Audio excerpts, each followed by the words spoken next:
Are you tired of using dating apps to find your true love? Or just finding casual dates, fun dates, and normal people?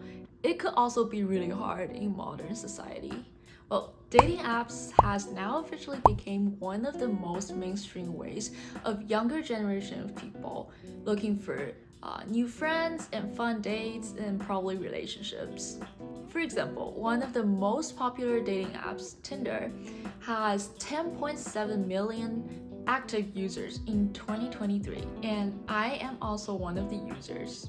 Within my 5-year dating app experience, I have definitely met some fun people and really nice dates, but also I'm on the worst date of my life. sometimes the process of using dating apps were not so fun as people thought. I've had some emotional distress when I was trying to match with others. Although people would think that girls usually get a lot of likes from dating apps, but we also encountered some distress while using dating apps. At first, I thought I was the minority. I thought I was probably the only one experiencing these distress, but then I digged a little deeper and did a little bit of research. I found out that there are a lot of articles talking about emotional distress and dating app use. They don't necessarily have causal relationships, but they're definitely related. And all these distress doesn't just happen among cisgender and heterosexual women like me.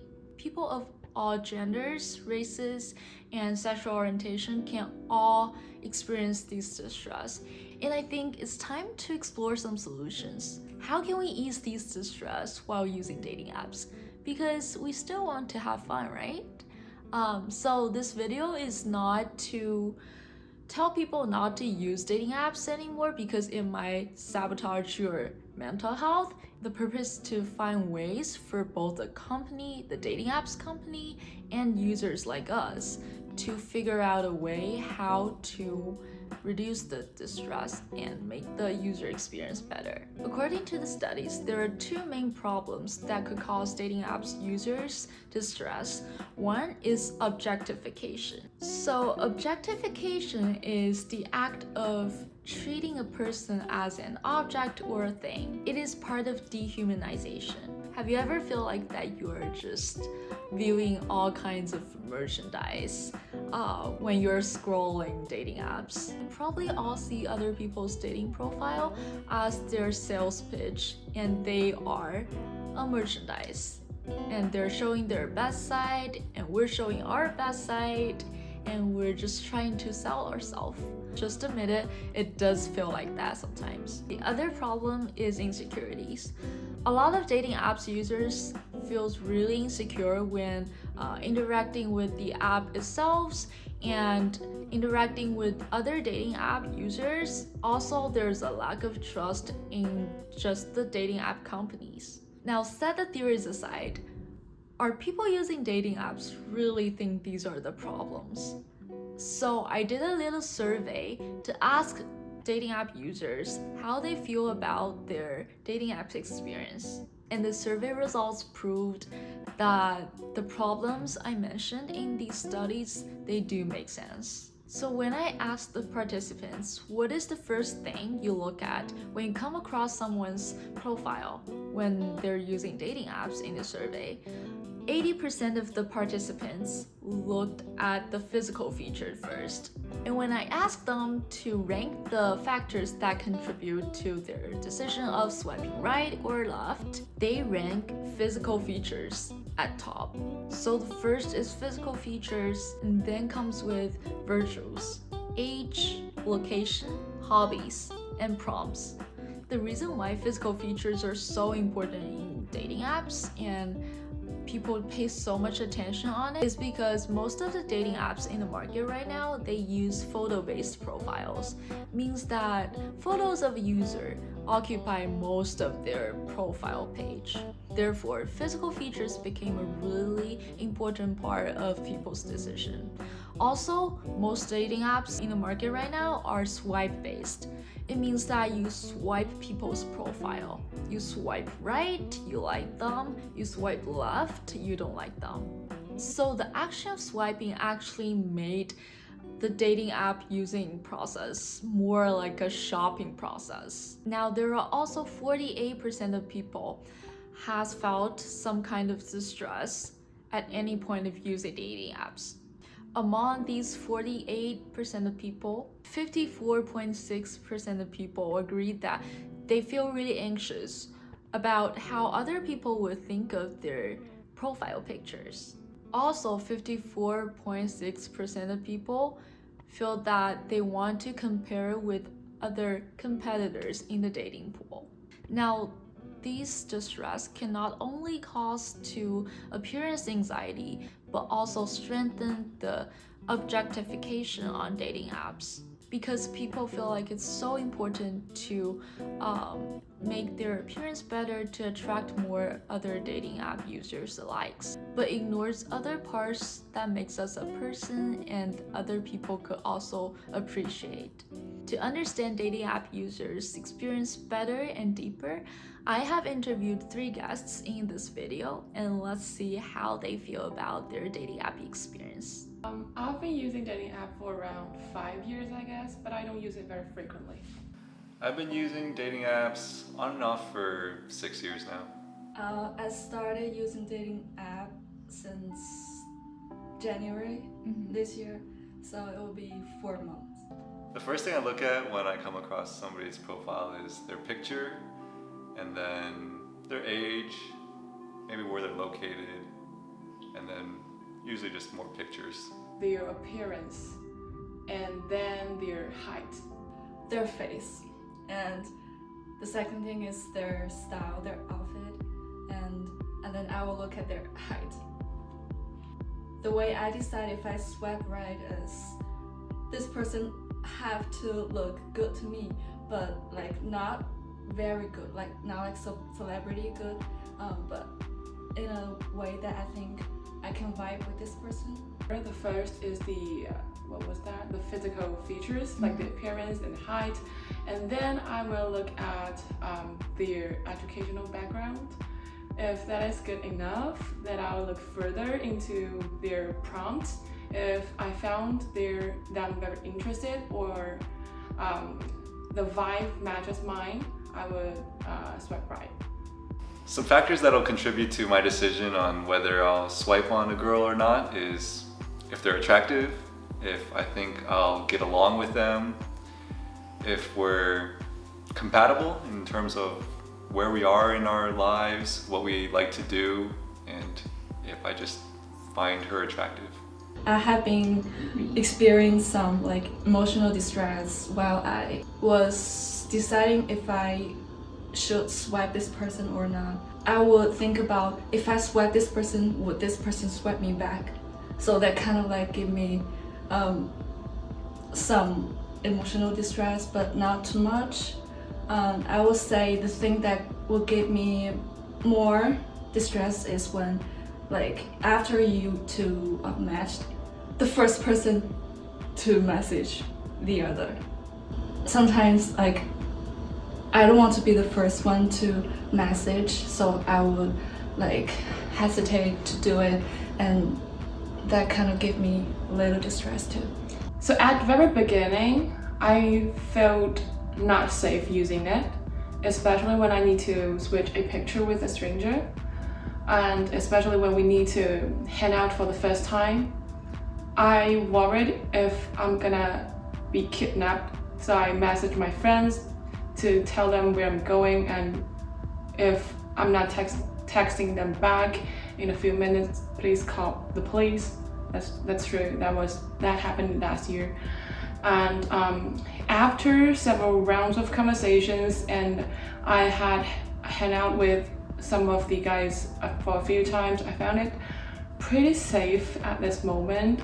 But I still doubt the safety for the app. I kind of wonder if there's some bad guy on the apps intentionally for doing something extremely bad, I guess. Yeah, I do feel anxious thinking about which pictures I'm putting on there and how it's being perceived by the girls. I obviously want to put the best pictures of myself on there, but I also want to be accurate and have those pictures kind of reflect my personality. So it's a little bit of balance of both of those. But it's kind of fun too. Like, it's a good opportunity for me to oh, this will be a great time to take a picture for me to put on my Hinge profile.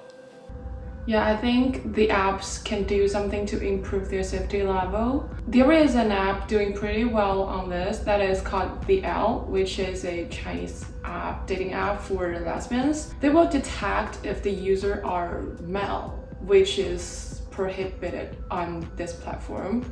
There are some requirements to meet, like you should record your voice and you should upload your ID to verify yourself. So I think that is one of the most important things all the other dating apps could do in the future.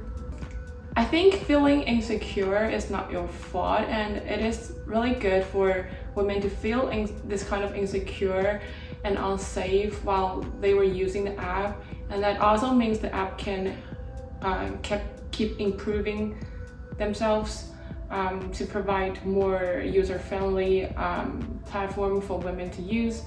And also, the other suggestion might be you can be open-minded to talk about yourself. There are more good people than bad, I guess. In the beginning, it was emotionally distressing being on these dating apps and maybe not having the success that I wanted. I think what changed over the past few years is just how I relate to myself. Like, I don't allow my experience with other people to change how I value myself. So if these girls aren't interested in me, that doesn't say that I am not a worthy person. So I think that self-confidence in myself these past few years has been what's made dating a lot more enjoyable and not as stressful. This is still an ongoing process though. I can easily find myself attracted to a girl, and then if they're not reciprocating, I do look towards myself and think, oh, what went wrong? But part of that is just how I approach a lot of issues, taking responsibility for it, but I don't allow it to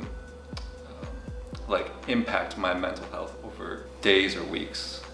One thing I could say is everybody has their different type in terms of the guy or the girl they like. So if someone you didn't like you back, maybe you're just not the right for each other. So there are millions of people on this app.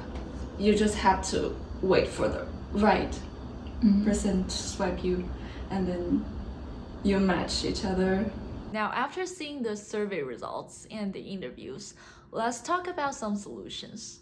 While a lot of users mentioned their insecurity while using the dating apps, there are actually a lot of ways to increase that trust. So for dating app companies, you can consider require people to connect their social networking site accounts during the sign-up process. It can definitely increase the trust among dating app users. Also, people's ID verification could also be required during the sign-up process, because according to some studies, there are some insufficient age verification in dating apps right now, and it is likely to increase the risk of sexual assault. It is also suggested by some studies that a safety tips section could be integrated in the apps themselves, so that people could go through that sections and be more prepared. Furthermore, mental health support section could also be integrated to the apps, because according to studies, many young people are now using social media and social networking sites to look for mental health support and mental health intervention. When it comes to problems related to objectification, there are also ways to reduce that stress. For example, apps can change their profile layout from photo-based to information-based. A survey was once conducted in a trust in dating apps study, and the result shows that there are only 37% of people trust the photo-based layout, while there are 66% of people trust the information-based layout. So implementing this change could not only reduce objectification, but also increase the trust among dating app users. And according to the survey I conducted, I've also asked participants what changes they want to see in the dating apps. A lot of people mentioned that they wish there were limited matches every day. So I think the reason why they want that is because with limited matches, you can consider a person more seriously and you will look through someone's profile more thoroughly. You'll view them as a whole person, not just their appearance. And these are the solutions that dating app companies can provide. Now I'm gonna talk about what you, dating app users, can do yourself to reduce these distress while having fun on dating apps. Just like my guests in the interview said, they all experience distress at some point, but after changing their mindset of using dating apps, they kind of feel relieved. It is always important for you to realize your own value and never try to define yourself through the perceptions of others. And for security anxieties, you can try to only connect with people who are already verified by the app, and also make sure to tell at least one of your friends when you're trying to meet up with a stranger for the first time. It is certainly important that dating app companies can provide the best experience for their users, and it's also the company's social responsibility to care for their users' mental health. Dating app is already part of a lot of people's life, and it's just not realistic to call on people to stop using them because it might harm their mental health. It is more reasonable that companies try to listen to users and try to update the apps and make the user experience just better. I hope there are some feasible advices for both dating app companies and dating app users in this video. And thank you for watching. I'll see you next time.